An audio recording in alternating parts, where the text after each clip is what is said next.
The credit alert lit up my phone at 3 a.m. $14,000 charged to Hermes Paris. My stomach dropped. I'd never even been to Europe. I'm Lisa, and 6 months ago I thought I had it all. A loving husband, a beautiful home in the suburbs, and the kind of financial stability my parents had worked their whole lives to give me.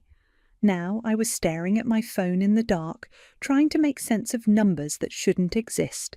Samir, I whispered, nudging my husband. He stirred but didn't wake, peaceful in his designer pyjamas, the same ones he'd brought home last week, insisting they were a bargain find. The morning light brought no clarity. Over coffee, I tried to sound casual. "Hey, did you happen to use my card for anything overseas?" Samir barely looked up from his phone. "Of course not, babe. Why?" "There's a charge from Paris." He set his phone down then, dark eyes meeting mine. "Must be fraud. You should call the bank." His voice was steady, concerned even, but something felt off, like that slight pause before he spoke. "I will," I said, watching him over the rim of my mug. "It's just weird, you know, such a specific store. These scammers are getting sophisticated." He stood, straightening his tie.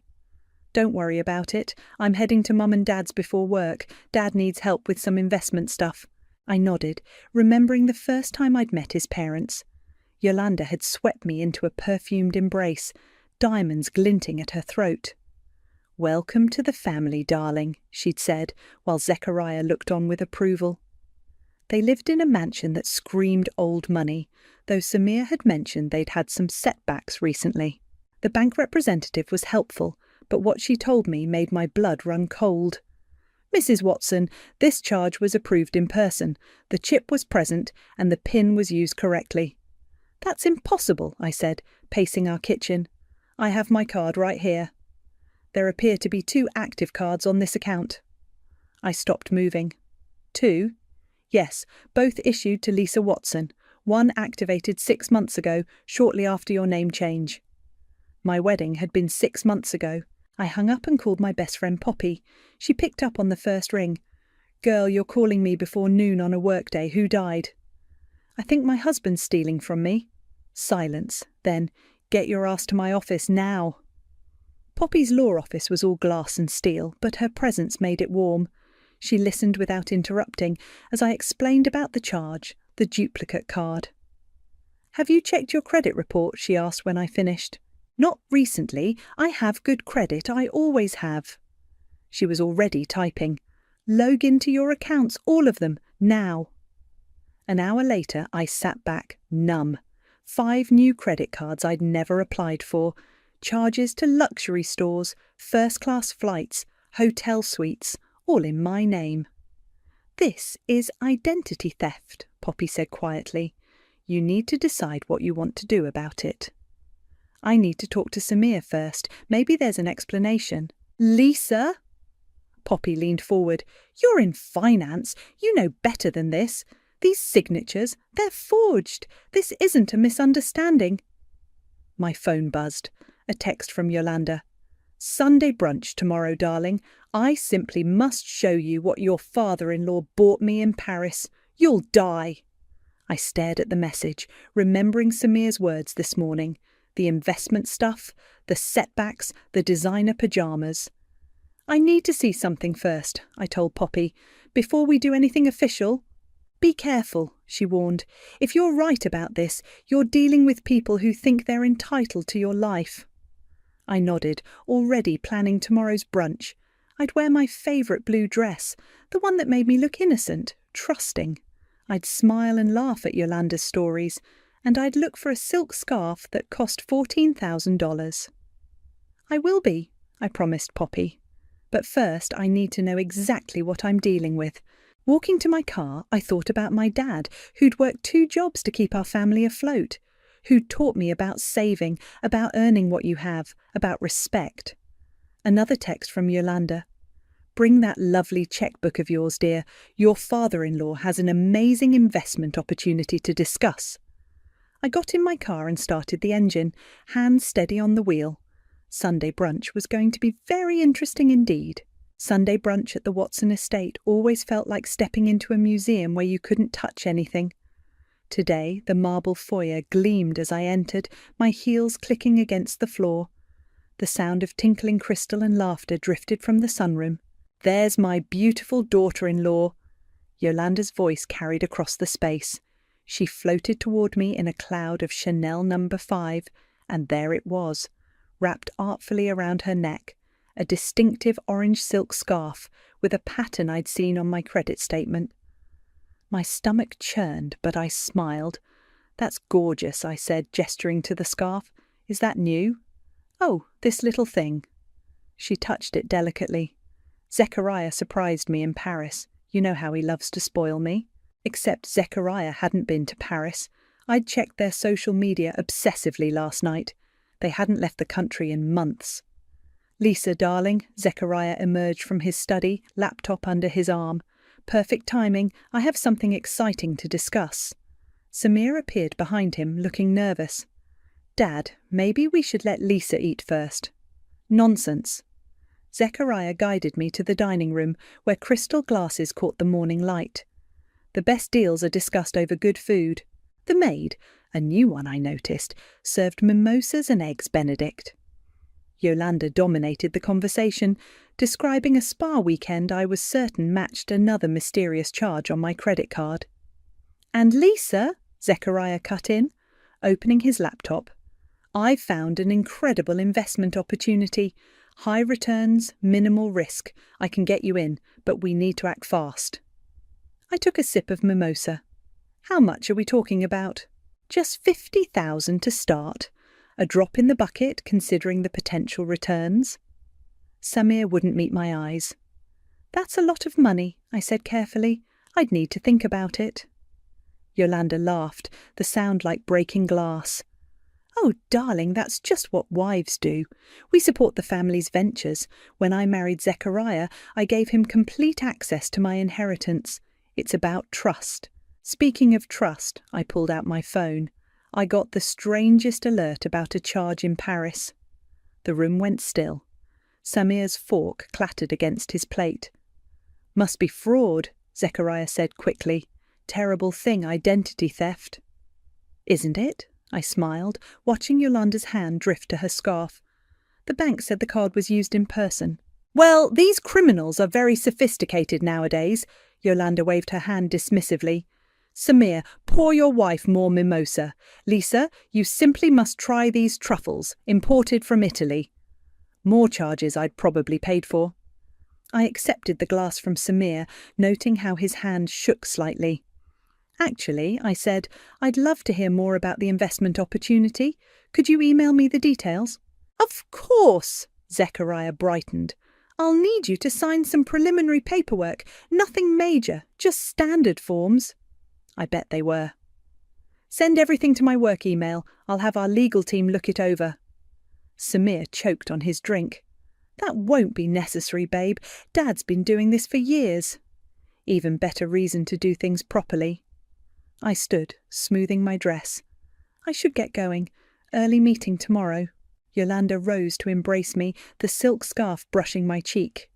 "You work too hard, darling. You should let Samir take care of things." Oh, he'd been taking care of things all right. In the car, I called Poppy. "You were right. The scarf was there, and they tried to get me to invest 50 grand in some scheme." "Tell me you recorded that conversation." I patted my purse where my phone had been recording the entire brunch. Every word. "Good girl. Come to my office tomorrow. We need to talk about your options." That night, Samir was unusually attentive. "You seemed quiet at brunch," he said, sliding into bed beside me. "Just tired." I turned away, remembering how we used to lie here talking about our dreams. Now all I could think about was how many lies had been whispered in this same bed. "Mom really likes you, you know," he continued. "Says you're the best thing that happened to our family." I thought about Yolanda's words. That's just what wives do. "I'm going to make some tea," I said, slipping out of bed. In the kitchen, I opened my laptop and began typing.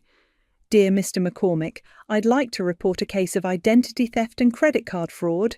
My hands were steady as I typed out every detail: the scarf, the duplicate cards, the forged signatures. In the bedroom, I could hear Samir's gentle snoring, unaware that his perfectly constructed house of cards was about to come crashing down. Sometimes the biggest betrayals come wrapped in silk, served with mimosas and million-dollar smiles. But I was done being the family ATM. Tomorrow I would start fighting back. The credit report landed in my inbox at work with a soft ping that felt like a bomb dropping. 67 pages. Normal reports aren't 67 pages. "Holy shit," I whispered, scrolling through account after account. 5 credit cards, 3 personal loans, a line of credit, all opened within months of our wedding. My office phone rang, making me jump. Lisa speaking. "I've been trying to reach you all morning," Poppy said. "Have you seen it?" "Looking at it right now." My voice cracked. How did I not know?" "Because you trusted your husband like you were supposed to." Poppy's voice hardened. "Now get your things, we're meeting someone." "I can't just leave work. Call in sick. This is more important." 30 minutes later, I sat in a coffee shop off Main Street, as far from my usual haunts as possible. Poppy arrived with a tall man in a crisp suit. "Lisa, this is Dylan McCormick. He's a fraud investigator I trust." Dylan's handshake was firm, his eyes kind but professional. "Ms. Daniels," he used my maiden name without being asked, "I've reviewed your initial report. We need to talk about your signature." He pulled out several documents, laying them side by side. "This is your real signature from your marriage license. These," he pointed to the credit applications, "are forgeries. Good ones, but definitely forgeries." "That changes things," Poppy leaned forward. "This isn't just identity theft anymore, it's criminal fraud." My phone buzzed. "Samir. Where are you? Your office said you went home sick. Should I bring soup?" I turned the phone face down. "What do I do now?" "First," Dylan said, "we document everything. Bank statements, credit cards, purchases. Then we build a case. But Lisa," he caught my eye, "you can't let them know you're investigating. People who commit fraud often panic when discovered. They might destroy evidence or worse." "Worse?" "Empty accounts, transfer assets, leave the country." My hands shook as I lifted my coffee. "They're already trying to get me to invest more money. Zechariah has some opportunity he wants me to sign on to." "Perfect," Dylan nodded. "Keep playing along. Record everything. We'll set up a secure email for you to forward documents to me." Back home, I found Samir in the kitchen with grocery bags. "Baby, you scared me. Why didn't you answer my texts?" "Sorry," I managed a weak smile. "Migraine. Needed to turn off my phone." He pulled me into a hug, and I forced myself not to stiffen.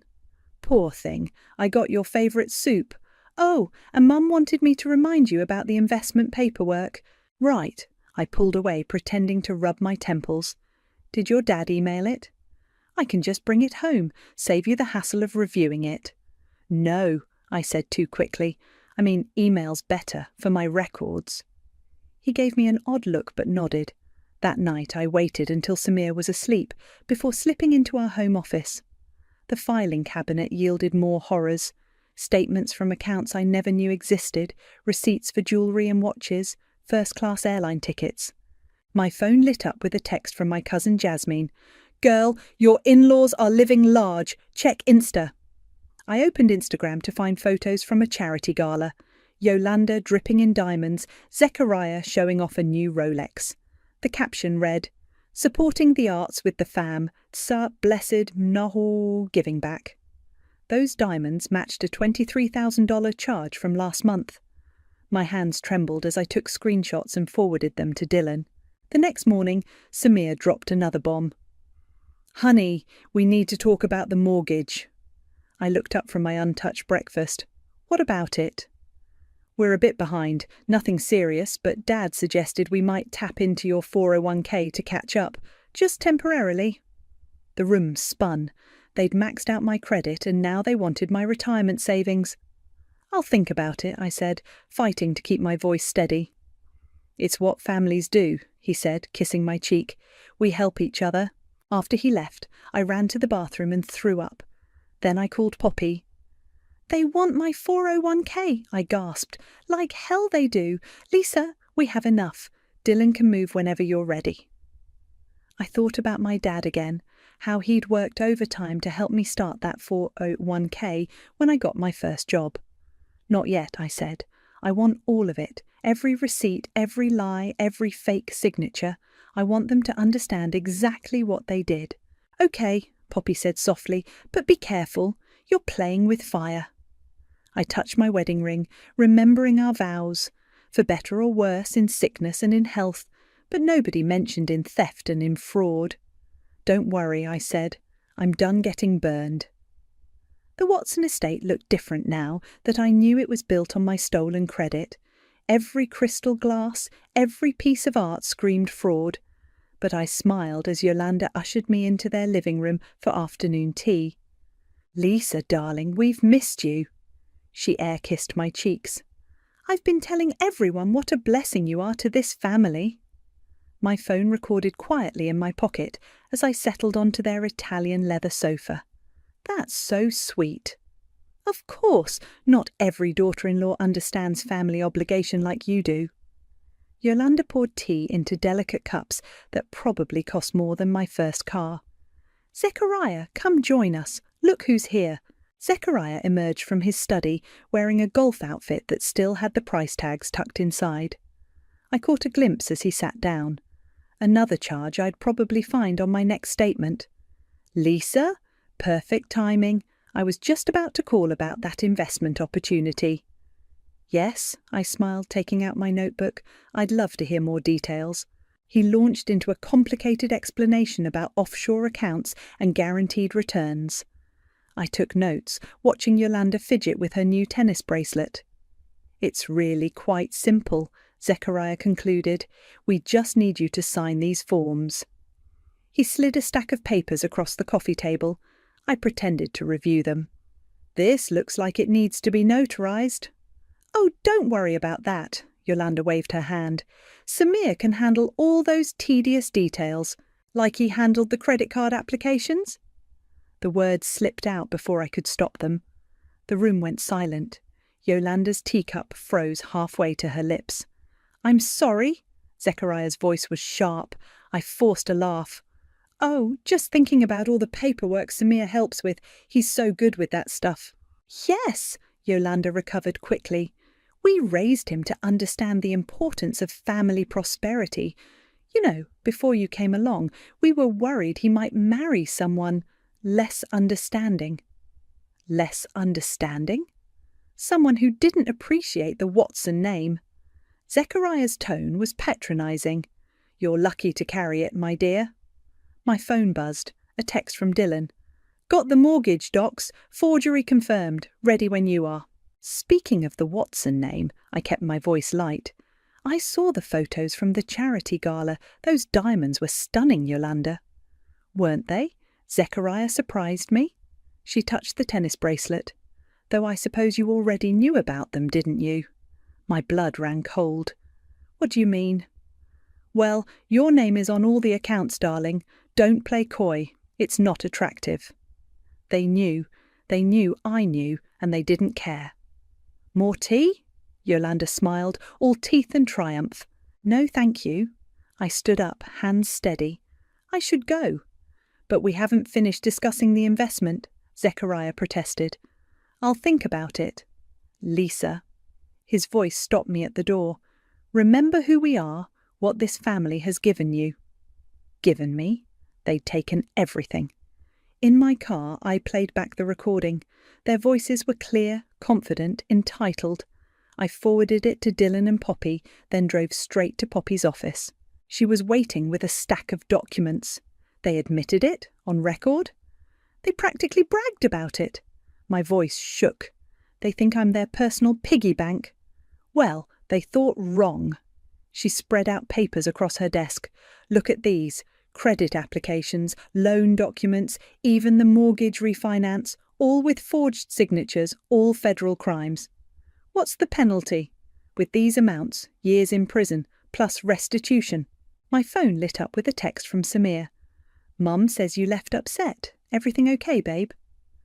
Another from Yolanda. Darling, don't be difficult. It's unbecoming. And finally, Zechariah. The investment paperwork needs your signature by tomorrow. Don't disappoint the family. I showed the messages to Poppy. They're not even trying to hide it anymore. Because they think you're trapped. She squeezed my hand. Are you ready to prove them wrong? I thought about their smug faces, their casual ownership of my life, their assumption that I would just keep playing along. Call Dylan, I said. It's time. Once we do this, there's no going back. Your marriage, your relationship with them, it all ends. I touched my wedding ring, then slowly slid it off. It felt like removing handcuffs. They ended it the moment they stole my identity. They just didn't expect me to fight back. Poppy picked up her phone. Dylan, we're ready. Start the paperwork. Outside her office window, storm clouds gathered. Perfect weather for what was coming. The Watson family was about to learn that some blessings come with sharp edges, and I was done being the sacrificial lamb at their altar of greed. Just act normal, Dylan had said. Keep collecting evidence. But normal felt impossible as I watched Samir get dressed for work, knowing each designer item he wore was bought with my stolen credit. You're quiet lately, he said, adjusting his tie. Everything okay? Just work stress. I forced a smile. Hey, your mum's hosting that dinner party tonight, right? Yeah, you're coming, aren't you? She's showing off her new renovation. The renovation I'd apparently financed. Wouldn't miss it. My phone buzzed. Instagram notification from my cousin Jasmine.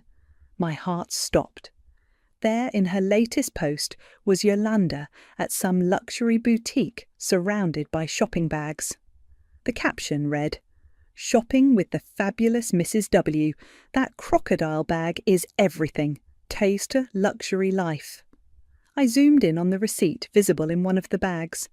The date matched a $12,000 charge on my latest statement. Got to run, I said, forwarding the post to Dylan. Meeting downtown. The meeting wasn't downtown. It was in a quiet coffee shop where Dylan waited with a thick folder. Your cousin's post is gold, he said as I sat down. Timestamp, location, clear view of the merchandise, all purchased with your fraudulent cards. How much more do we need? We're close. The dinner party tonight. Can you record it? I nodded. Poppy showed me how to use this app that looks like a normal phone screen but records everything. Perfect. These people love to brag. Let them. That evening, I arrived at the Watson estate in my best dress. Might as well look good while taking them down. The house was packed with their social circle, everyone dripping in designer labels. Lisa, Yolanda swooped in. Come see the new marble countertops, Italian, of course. My recording app was already running as she led me through the kitchen, detailing every expensive upgrade. Each feature matched another mysterious charge on my accounts. And this lighting fixture, she gestured upward, was such a find in Paris. Paris? I kept my voice casual. When were you there? Oh, darling, you know, that trip last month, the one you helped with. She winked conspiratorially, helped with, like I'd had a choice. Samir appeared with drinks. Mom, you're monopolizing my wife. Can you blame me? She's been such a godsend to this family. Yolanda touched my arm. You know, before Lisa, we were worried about maintaining our lifestyle. Now look at us. My phone buzzed. Jasmine had posted another story. This time it was Yolanda showing off her crocodile bag to the dinner guests, bragging about its exclusivity. Excuse me, I mumbled, hurrying to the bathroom. I forwarded the new post to Dylan with shaking hands. A knock at the door made me jump. Lisa? It was Samir. Dad wants to discuss that investment. He says it's urgent. I opened the door to find both Samir and Zechariah waiting. The opportunity closes tomorrow, Zechariah said. We need your signature tonight. I don't have my checkbook. No need. He pulled out papers. Just sign here and I'll handle everything. I glanced at the documents. Power of attorney forms. They wanted control of everything. I should have my lawyer review these first. Zechariah's face hardened. We're family. Don't you trust us? Trust, like they trusted me when they stole my identity. Of course, I lied, but it's a lot of money. I need time to think. Lisa, Samir touched my arm. Dad knows what he's doing. Just sign. I looked at them both, my husband and father-in-law, standing there expecting me to hand over the last of my financial freedom. I'm feeling sick, I said. I should go home. But the party, Samir started. Let her go, Zechariah cut in. We'll discuss this tomorrow. In my car, I called Dylan. They just tried to get me to sign power of attorney forms. Tell me you didn't. No, but they're getting aggressive, pushing for signatures, talking about urgent deadlines. They're planning something big, he said. Good news is, we have enough to move forward. Bad news is, we need to move fast. I watched through the window as the party continued, crystal glasses catching the light, everyone laughing at Yolanda's stories. My so-called family, spending my money, planning to take what little I had left. Do it, I said. Whatever paperwork you need, whatever statements you need me to sign, I want them stopped. Come to my office first thing tomorrow. And Lisa, don't go home tonight. These people, when they realise they're caught, things could get ugly. I started the car, watching Samir search for me through the windows. Don't worry, I know exactly where I'm going. It was time to end this charade. The Watsons wanted to play with fire. Fine, let them burn. The divorce papers sat in my purse like a loaded gun as I prepared dinner. Samir would be home any minute, and for once I wasn't going to serve up lies alongside the meal. My phone had been buzzing all day. Yolanda. Those investment papers need signing today. Zechariah. Call me immediately about the transfer. Samir. Dad's really stressed about this deal. Let's make him happy. I turned off my phone and checked the recording app one last time. Everything was ready. The front door opened. Something smells amazing, Samir called out. Made your favourite. I placed his plate of steak and potatoes on the table. We need to talk. He loosened his tie, settling into his chair. About the investment? Because Dad... No. I pulled out the envelope. About this. His fork clattered against the plate as he read the divorce petition. His face went from confused to angry to calculating in seconds. Baby, what is this? Whatever's wrong, we can fix it. Fix it? I slid printed credit statements across the table. Like you fixed my credit or my identity. I can explain. Explain the forged signatures, the stolen cards, the loans I never approved. He stood up, hands spread in surrender. Okay, yes, I took some liberties, but it was for us, for the family. The family? I laughed bitterly. You mean your mother's shopping sprees, your father's fake investments? They're not fake. Dad just needs capital. To pay off the other people he's scammed. I pushed forward a stack of research papers. I found his previous fraud cases. Did you think I wouldn't? Samir's face darkened. You've been investigating us? Like you've been stealing from me. He reached for my hand. I pulled back. Baby, please, we can work this out. I'll pay everything back. With what money? The money you stole from me? His phone buzzed. Zechariah's name flashed on the screen. Don't, I warned as he reached for it. He answered anyway. Dad, now's not... What? No, she hasn't signed. I know, but... I could hear Zechariah yelling through the phone. She knows, Samir finally said. About everything. More yelling. Then Samir's face changed. I'll handle it. The way he said it made my skin crawl. I stood up, grabbing my purse. Where are you going? His voice was different now. Harder. Away from you. You can't do this to us. He blocked the doorway. Do you know what you'll destroy? The people you'll hurt. Like you hurt me. That was different. We're family. No. I pulled out my phone, showing him the recording app. We're criminals and victims, and guess which one I am? His eyes widened. You've been recording everything. The dinner party, your parents' confessions, this conversation. Delete it. He stepped toward me. Delete it now. It's already with the FBI. He lunged for my phone. I dodged, thanking God for the self-defense classes Poppy had insisted on. "Don't make this worse," I warned, backing toward the door. "Worse?"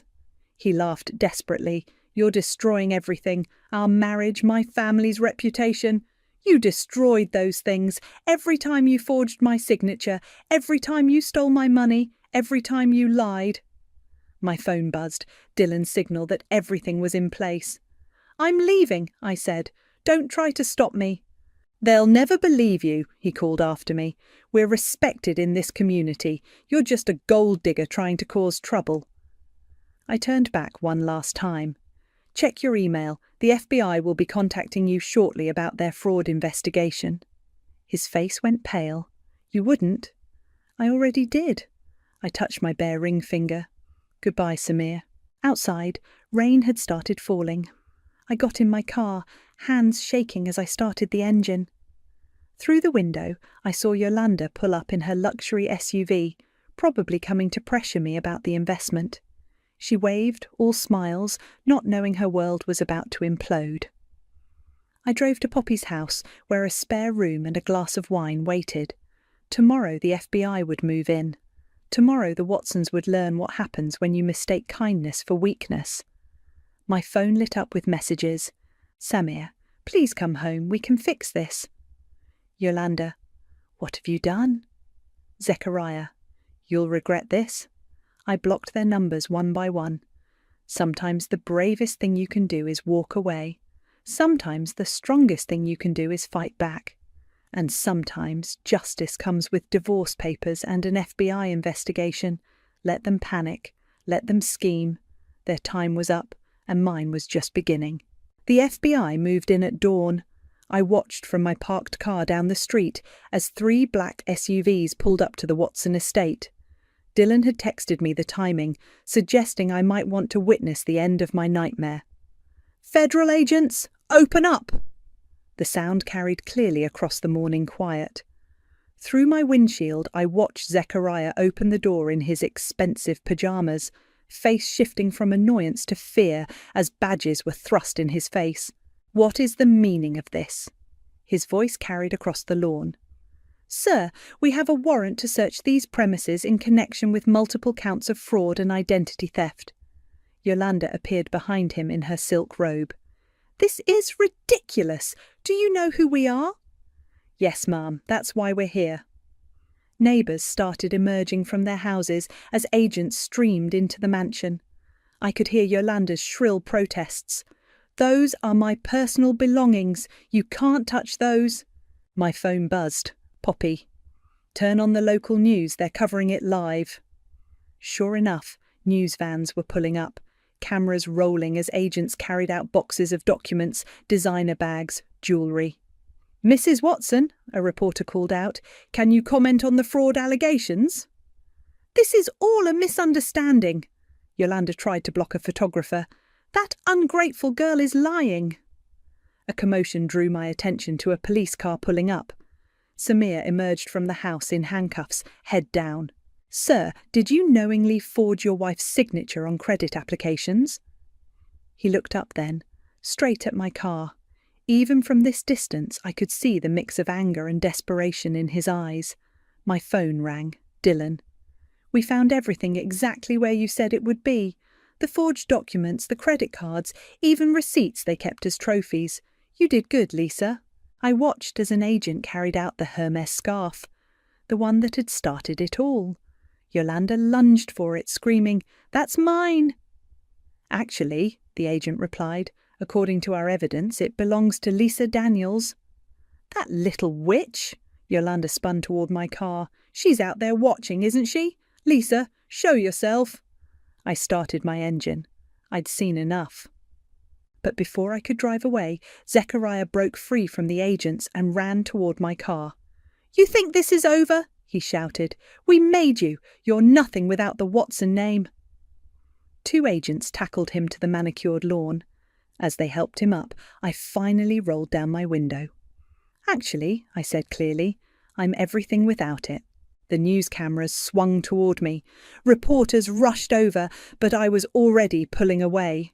In my rearview mirror, I watched their perfect world crumble on their perfect lawn. My phone kept buzzing. Local family arrested in major fraud scheme. Socialites accused of identity theft. Watson financial empire implodes. I drove to Poppy's office, where she waited with coffee and a fierce grin. "They found offshore accounts," she said as I sat down.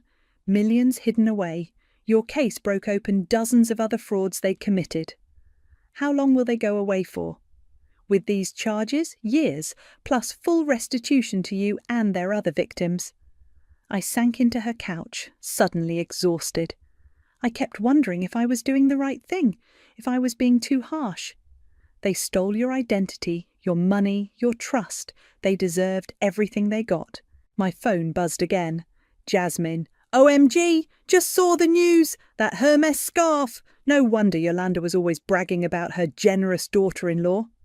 Then Dylan. "Samir's asking to make a deal, wants to testify against his parents." Of course he was. Even now he was trying to save himself. "You should see their social media," Poppy smirked, scrolling through her phone. "All those bragging posts about their luxury lifestyle. The comments are brutal now that people know it was all stolen money." A final text came through, from an unknown number. "You'll regret this. Family should protect family." I showed it to Poppy, who immediately called Dylan. "Let them threaten," she said after hanging up. "Every threat just adds to their charges now." Through her office window, I could see the city skyline. Somewhere out there, the Watsons were being processed into custody, their designer clothes exchanged for jumpsuits, their mansion being searched room by room. "You okay?" Poppy asked softly.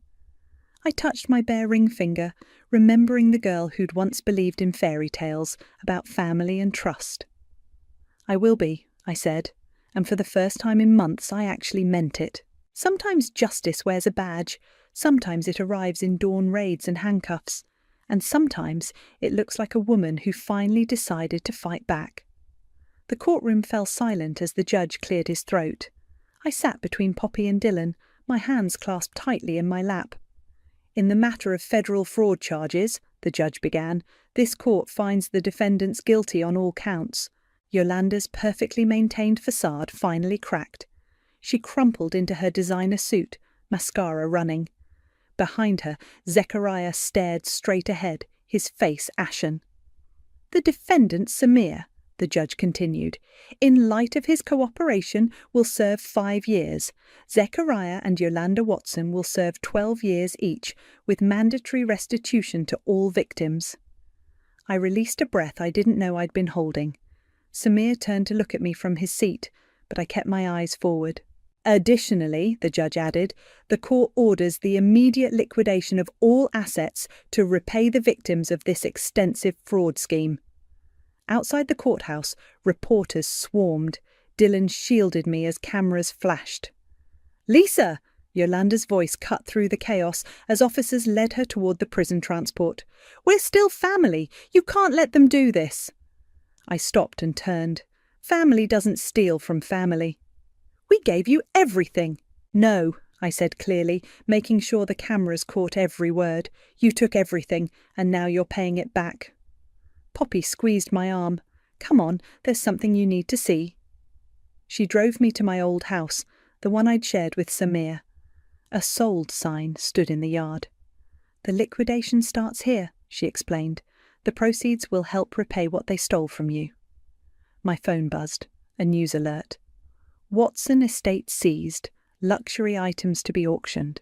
"You know what's ironic?" I said, scrolling through photos of Yolanda's precious collections being catalogued for auction. They were so worried about maintaining their lifestyle that they committed fraud. Now they've lost everything. "Speaking of everything," Dylan pulled up in his car, "there's one more stop we need to make." He drove us to a small office building downtown. A new sign was being installed. "Financial Freedom Counselling Services." "What's this?" I asked. "Your new office," Poppy grinned. "Remember that business plan you showed me about helping other fraud victims rebuild their lives?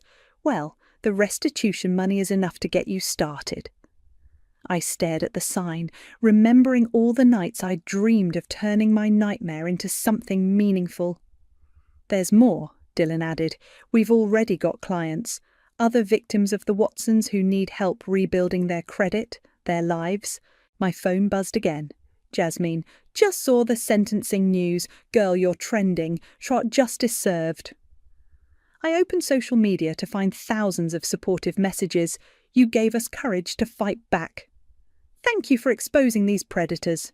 Your story helped me recognize financial abuse in my own marriage." "Lisa?" A woman approached us outside the office. "I saw you at the courthouse. I think my husband is doing what Samir did to you. Can you help me?" I looked at her desperate face, remembering how alone I'd felt before Poppy and Dylan helped me. "Come inside," I said, unlocking the office door. "Let's talk." Later that evening, I sat at my new desk, looking at the framed document Poppy had given me. My final divorce decree. Beside it, she'd framed the first dollar bill earned from my counselling service. A knock at the door revealed Dylan with coffee. "Thought you might need this. Big day." "Thanks." I took the cup, noticing how his hand lingered near mine. "For everything." "You did all the hard work. I just helped with the paperwork." "Still," I met his eyes. "I couldn't have done it without you." My phone buzzed one last time. An email from prison. "Dear Lisa, I'm sorry. I know it's too late, but I need you to know." I deleted Samir's email without reading further. Some apologies come too late. "Ready to go?" Dylan asked. I looked around my office, at the blank walls waiting for success stories, at the empty chairs waiting for people who needed help, at the future I'd built from the ashes of betrayal. "Actually," I smiled, "I think I'll stay a bit longer. There's work to be done." He nodded, understanding. "Dinner tomorrow?" "I'd like that." As he left, I opened my laptop and began typing. "Welcome to Financial Freedom Counselling. If you're reading this, you're not alone. Your story matters. Your future matters. And together, we'll rebuild what was taken from you." I lost a marriage but found my purpose. I lost a fake family but built a real community. And somewhere in a prison cell, the Watsons were learning that karma doesn't wear designer labels. Sometimes it wears a business suit and carries a badge. I touched my bare ring finger one last time, then began to type. There were stories to tell, lives to rebuild, and justice to serve, this time on my terms.